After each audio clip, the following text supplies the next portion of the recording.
The bad creative. The bad creative. Yeah. Hello, welcome to the Bad Creatives podcast. I'm Alexa Van. I don't know when I'm going to post this because now that I have a podcast, I'm also going to have to learn how to edit podcasts. But as of today, yesterday was Mother's Day. Mother's Day is always a really tough day for me. And if you have a difficult relationship with your mother, then this episode is for you.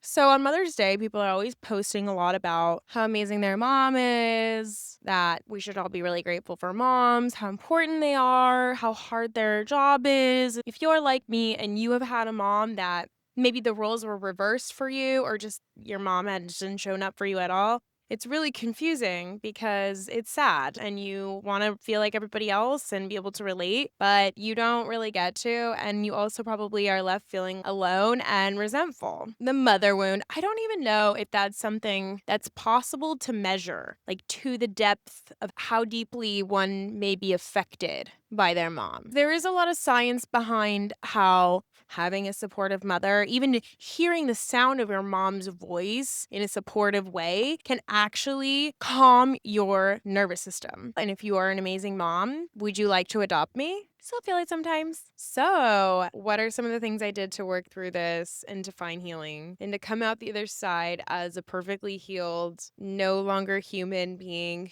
who floats from one room to the next, and I don't even need a car because I have angel wings? How did I get to this point? Like I mentioned in the beginning, forgiveness is something that it's not like, oh, I forgave you, I snap my fingers, and this is over. I do think this is one of those things where you need a therapist who really knows what they're talking about, or you could do some somatic work, because when you come from a family of people who have there's a lot of trauma going on, you can often feel very disassociated, not connected to your body, you don't feel safe. And so some somatic work can really help you with that. Trauma therapy, things like that. And there's like a plethora of 12-step programs. They're all free. Al-Anon and Adult Children of Alcoholics and Dysfunctional Families, they both work through a lot of this stuff. I've done both of them. I can attest to them both being very annoying, but very helpful and enlightening and free. Occasionally they ask you for $1, but it's only so that they can continue to be a cult. Just kidding. It's not a cult. Or maybe it is. I don't know if it's helpful. Who cares? There's other free resources out there. I don't know what they are. I just read books and like look things up online when I want to learn. I started doing these really intense, very deep healing sessions. They stemmed from EMDR. But what came up for me in them was no matter what I was going through or dealing with in my life, it seemed like it always came back to that first wound, the mother wound. And I had this realization that actually, for the first time in my life, helped me to forgive my mother. I saw that she was coming from a really long line of abuse. This is usually not new in the family. If you ever have heard about epigenetics, collectively as women, we carry trauma that has been passed down from generation to generation. I mean, we were literally burned at the stake for being witches. Okay, y'all know that, right? It was just women who said something people didn't want to hear, or perhaps healed somebody with some herbs and they were like, you have to die. That's what a witch was. So these people were not practicing hexes. It wasn't like Harry Potter. It wasn't like with a wand turning somebody's face into a pumpkin. These were just normal people who were doing things that were maybe just not aligned with what the weird church of that time liked. They murdered these people in cold blood in front of everybody. That's really important to know, that women could be murdered for stepping a toe out of line. I come from Irish lineage on my mom's side. There's a lot of trauma there, trying to come here, trying to start over. I hope that there's some kind of a link to being Fae because of that. I feel like there probably is. But anyway, that's another topic. I won't get too into that. And even just what I do know about my mom's family, it's such a mess. She just didn't even have a chance. And so I felt compassion for her. I wish things could have been different for her. And I don't know why she couldn't pull herself out of that hole to have healed enough to have been a great mom to me. But I choose to break that chain and to not carry that forward anymore. So now it's my responsibility. I had to learn about all those things I just listed and how those were manifesting in my life so that I could learn what can I do to show up differently. I was trying to understand myself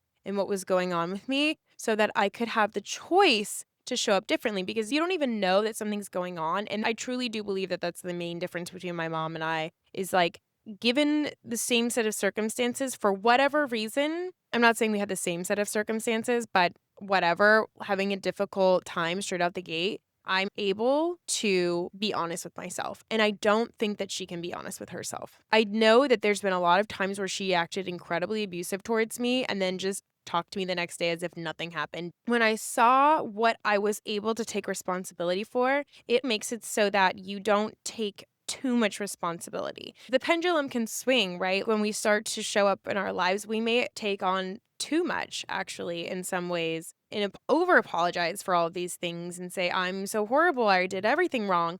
And so in this one, it was like, okay, what can I take responsibility for? Even though this may not have been my fault, if I had been given a different chance, maybe I would have acted better or differently. What can I do now? What are my tools? How can I make my own life better? That step of forgiving my mom was immensely important because it felt like it kept making me stuck.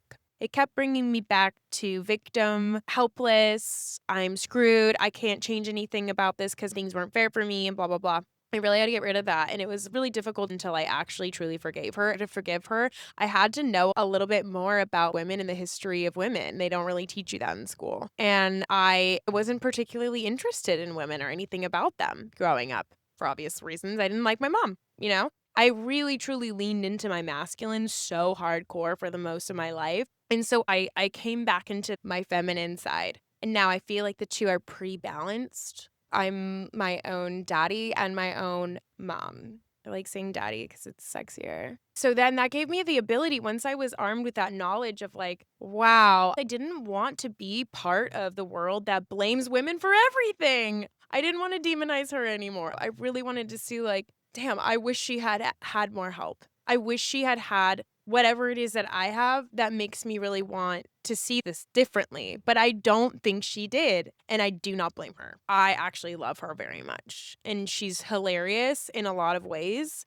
And I really do want her to be happy. I wish we could be happy and have a relationship with each other. But that was part of my healing process. Every time I was doing this work on myself, I thought, oh, I've done a lot of work on myself now. I think we can talk again. I think we can be close again. And I would let her in. And it would lead to me being on the floor in the fetal position, rocking myself like, okay, I'm not going to keep opening that wound because at a certain point, if you keep going back to something that really messes you up, that's you at a certain point. You've got to say, okay, I can't go to this anymore. If I do, it filters out into all of my life, all my relationships. I can't show up for them anymore. I want to be able to show up for myself and my life and my friends and what's important to me and be able to receive and accept support. If you break your ankle and you're not going to be able to heal until you stop jump roping for a while, you're just going to make it worse. Maybe someday you'll be able to jump rope again. You can't like keep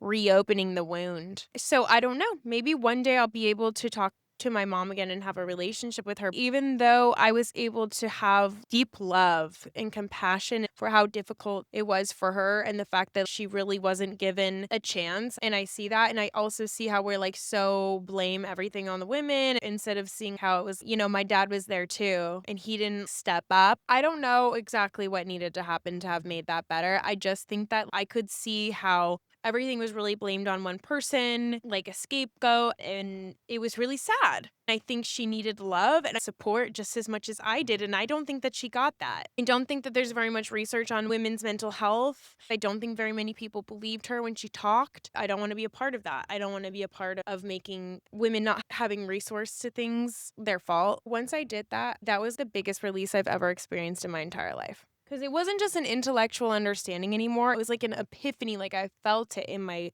bones, where I was like, holy shit. It's not that you didn't give me love. It's that there was never any love there to give. You couldn't carry it down because you didn't even have it to begin with, which is really sad for her. Not so much for me anymore because my life is really great. I'm super happy. I don't check in with her. So yeah, I had to get really good with boundaries. Boundaries is like one of my favorite thing in the whole when we're talking about healing work. For a lot lot of reasons. I appreciate clarity and efficiency. And I think that when we know what bounds we can work within, we actually feel more free. I love structure. I love that as a creative person, I hated it. I didn't want anyone to tell me what to do ever. But then when I realized actually, when I have some structure, I work really well. When I started to get morally clear about what boundaries could do for me, I felt so much more free. I had so much more room. Other people have more room. People who have an issue with boundaries are the people you need boundaries up around. My mom hates boundaries. She hates them. They're very triggering for her. And that's why some people we really do have to just put them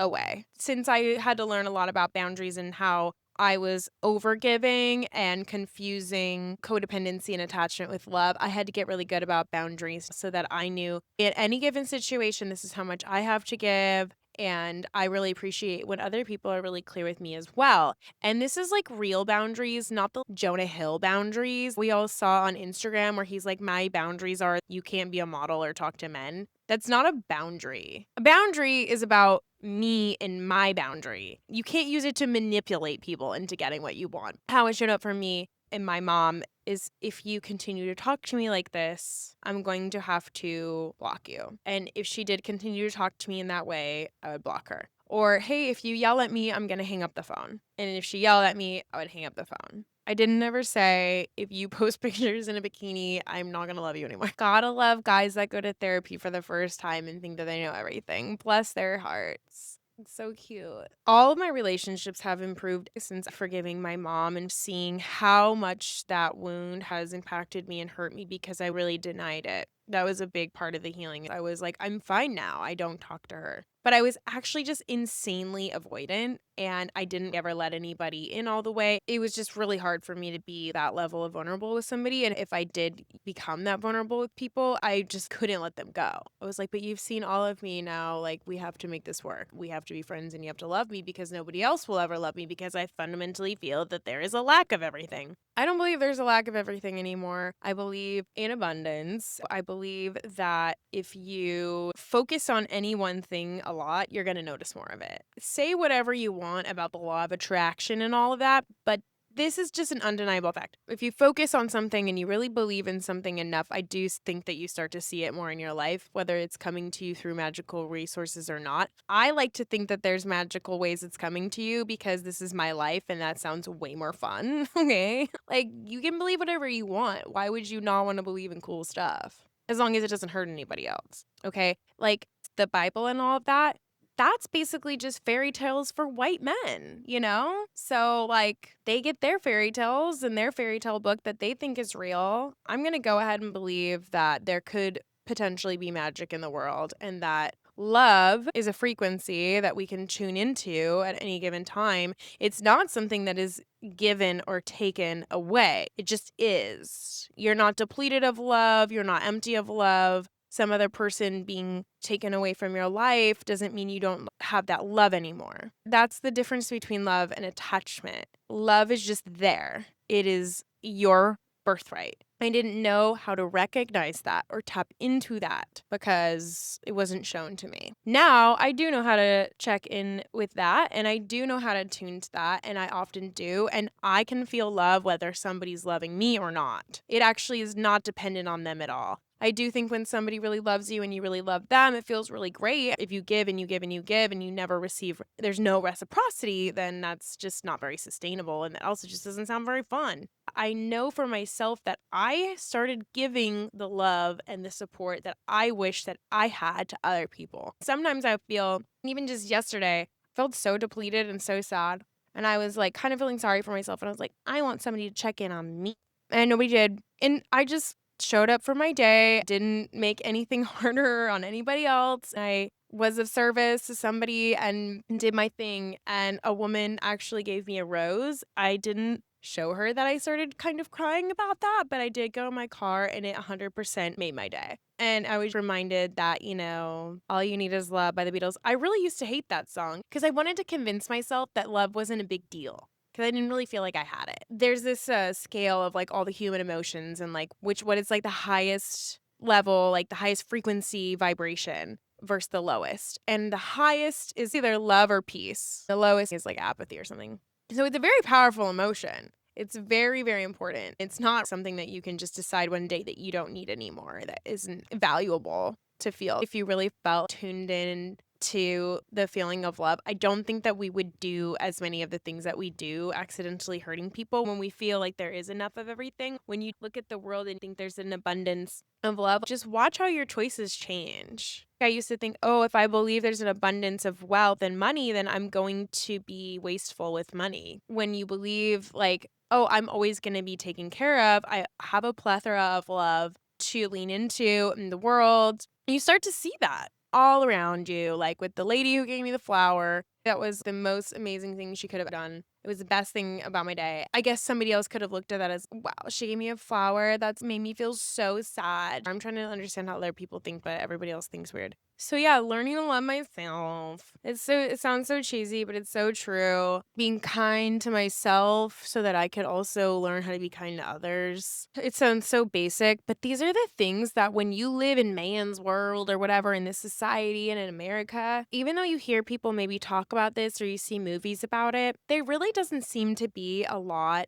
of emphasis or value put on having integrity, being kind just to be kind, not to get something from it, and loving freely, not taking it away because somebody did something you didn't like. It's kind of more about getting what you deserve and getting yours. I have spent a lot of my life being like, I'm so misunderstood. No one understands me, that I in turn didn't understand them.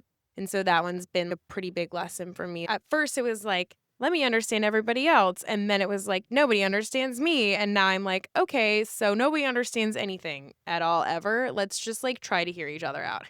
Pouring into things that made me feel good, that I love, that felt worth it to me for no reason other than because I really wanted to. My upbringing makes it really hard for me to put myself out there and to put things I've created out there because rejection really felt like I put my whole heart in this and I really loved it. And so when somebody rejected it, it takes me a lot longer to come back from that than maybe other people. Rejection's really hard for me, and not every form. I don't know if I care if people like me or not, like as a person, if they like my personality or the way that I look. I don't know if I care about that, only because I've had a lot more practice with that one, that I've gotten used to it. But when I started putting myself out there and I put my book out and I put music out and people not liking it, it was just like, I'm gonna die. Oh my God. It's so hard. Even putting this out is hard. It feels like somebody could ruin me, but they can't. That's the big joke of it. I get a lot more fear over the potential that could happen if somebody doesn't like something. And when it comes out and they're like, I didn't like it, and they leave like bad review or whatever, you're just like, oh,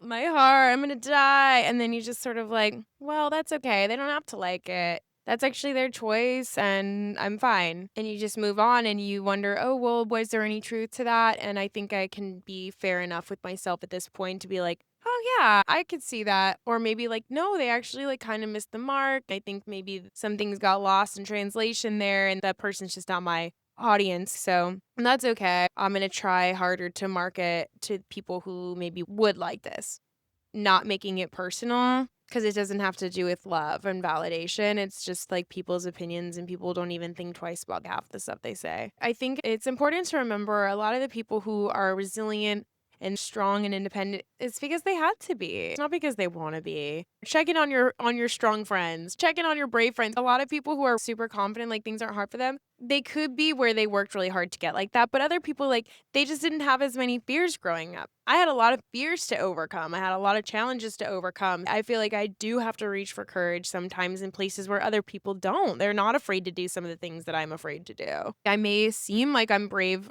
to somebody else, but that was really hard for me to get there. Lean into the cheese sometimes. There's nothing wrong with it. Things that used to make me cringe, I've noticed like, the more like I feel good about myself and I feel good in general and I feel love is abundant and I'm free, I don't cringe. I'm not boring. I don't care if things are cheesy. I just think it's fun and it's cute and I'm all for it. I used to have a really hard time with that. My main focus is I want to enjoy my life and experiences. That's why I'm trying to do all the things that I want to do that I feel like I didn't get to do when I was younger. For me, how I've found forgiveness is in taking responsibility for my life is being like, well, there was a lot of things I think I missed out on. There was a lot I traded to survive, and now I'm doing all those things and I'm really leaning into it and enjoying it for all the right reasons. And that feels really good. And that takes a lot of courage because we could still always lean into being a victim and just use it forever. I know somebody who just stayed in the victim thing forever. And you know how that manifested? Extreme chronic illness. They are way too young to be having as many illnesses as they have. And I'm no scientist, but I really think unresolved trauma, hate, being unable to forgive, I really do think it can manifest in your body. And we lean for things too that isn't healthy for us too when we're trying to drown out bad feelings. So I feel pretty free. My health is pretty good. Okay, I also practice receiving where I can. That's really important. I'm trying to learn to let other people support me more. And that means even if you start to go to some of these places and try to heal, and it's like you have this wall up or whatever, it takes a second to even be able to let people in to help you. I totally get that, but you can. And the better you get at it, the easier it becomes to accept support in all areas of your life, even if it means you have to pay for it sometimes. Like, okay, I believe in myself. I believe I can invest in myself, and that is a wise investment for me to make. It's okay for me to hire people to help me build a project that I want to start, or even just kind of get me emotionally on board with something that I want to do that I'm feeling really afraid about, or to walk through some things that are coming up, or some fears or some blocks. I have invested a lot of time, a lot of effort, a lot of money, a lot of weird ways of healing through alternative methods. Like I've gone to hell and back to heal. It's funny to say that and to be kind of normal. But for me to be like normal or maybe slightly more self aware than the average human being, I mean, what is the average human being? Depending on the area, I might be way more. But in some of it, maybe way less self aware than somebody in like a amazing indigenous culture. Whatever. My point is that I forgot what I was talking about. Dang it. Right. Paying for support. I can't advocate this enough, especially as a woman where like I can't justify spending that on myself. But then we'll go out and buy like a syringe of lip filler that costs like $1 bajillion. Okay, really? You couldn't afford it? Because like your entire sleeve of tattoos is telling me you could afford it and you just would rather buy clothes. Although I appreciate looking good on the outside, why would you not want to pay to feel good on the inside? And trust that that's going to last a lot longer in your life. Well, tattoos are going to last a long time into my life as well. So glad I got that Barbie bee on my arm because it's going to be me and this Barbie bee forever. When people ask me what my tattoos mean, I'm just like, I couldn't tell you, dude. Wrong person to ask. It means somebody had a tattoo gun at a party when I was 17. Let's move on. I also think it's really cool when you start to practice being nice to somebody who isn't being nice to you. Like having boundaries with it, but not letting them determine how you're going to show up. Keeping your side of the street clean. On any given day, I know that if I feel okay about myself and my actions, then I'm way less affected by how anybody else treats me. I'm not saying I'm not affected by it. If you had a day where everyone you talked to was incredibly cruel to you, yeah, I would feel that. I'm not a robot. If I know truly in my heart I didn't do anything to hurt anybody else, I feel okay. It's a lot easier for me to recover from being hurt by somebody else than it is for me to recover from hurting somebody else. Even though we accidentally hurt each other all the time, I actually just experienced this. I accidentally hurt a friend. I really messed up. It was totally my fault, and I felt so stupid about it. I apologized profusely. I took responsibility. I tried to explain the mistake, hoping that, they would see that it wasn't personal and that it was totally a mistake. And they just cut me out. They just totally cut me out. This was the first time I'd ever made an accident like that in our friendship. It wasn't like an ongoing thing. On one hand, I have to respect that like that's just where they're at with their journey, and I don't know how much they've been through, and like maybe they just don't have room for anybody who would make a careless mistake like that. But I would say most of the time people are pretty forgiving. It's hard to admit you're wrong sometimes because there is that fear of like if I admit I'm wrong, then I may never be forgiven. Since I know that I can forgive myself, it's a lot easier for me to take accountability for mistakes. And when I do mess up and I step on somebody's toe on accident, even if they have to tell me, I can absolutely do that because I don't want to hurt anybody. And if somebody says I hurt them and I don't agree, that's like a big one where I'm like, you're saying I'm hurting you. What are you really talking about? That's a little bit trickier, especially when you have had a mom like I've had. She would say I'm hurting her and that I'm a really horrible person. And she's literally a pathological liar. She would say I'm doing these things that I'm really not doing. That's been a challenge, trying not to get defensive and being like, but I'm not doing that. Where I'm at with that right now is I try to just calm my nervous system. First things first, let's get more information. What is it that you're really saying? Let me just try to understand you a bit better. This is something that was happening in a relationship. We were having these communication issues and I was getting really defensive because he kept saying something that I was doing. And I was like, I'm not doing that. That's not fair. I'm not doing that. And like trying to explain myself as to why I'm not doing that. And then he just kept getting more and more mad. And then there was this turning point where I was like, wait a minute. It sounds like what you really want is blankety blank. Of course, you could say that is me doing emotional labor for having to like try to interpret what he's saying instead of him just saying it clearly. But he was like, yeah. And I was like, oh, that makes sense. It kind of diffused it. There wasn't really anything to argue about anymore. It is good to understand why that person probably wasn't clear with me is because they were really afraid to be. You know, there's reasons we're afraid to be clear. And I know them because I had in my own past, if I was really honest with my mom instead of just going along with something she was saying and being like, oh yeah, totally, totally. It's like, I didn't know if I was going to be okay. This is like deep survival stuff too. So yeah, the cooler I am with myself, the more I start to notice when I get out of line, like when I start to feel defensive, I'm like, okay, let's just stop. Like, what's really going on here? The number one thing I should have led with was how to heal from the mother wound, relationships with other women. Girlfriends, don't be the girl who only gets along with guys. You will always be left feeling empty if you only hang out with guys because they're never gonna understand you like your girlfriends are. Your girlfriends are the ones who are gonna drive to your house, pick you up, put you in the car, put a cigarette in your mouth and light it and say, buck up, bitch. Get over it. We're going to go. We're going to have a good time. They're going to save you. They're not going to save you, but they're going to help you. They're the ones who are going to be there for you when you're ugly crying, you're acting insane. They're the ones who are going to be honest with you and say, stop doing that.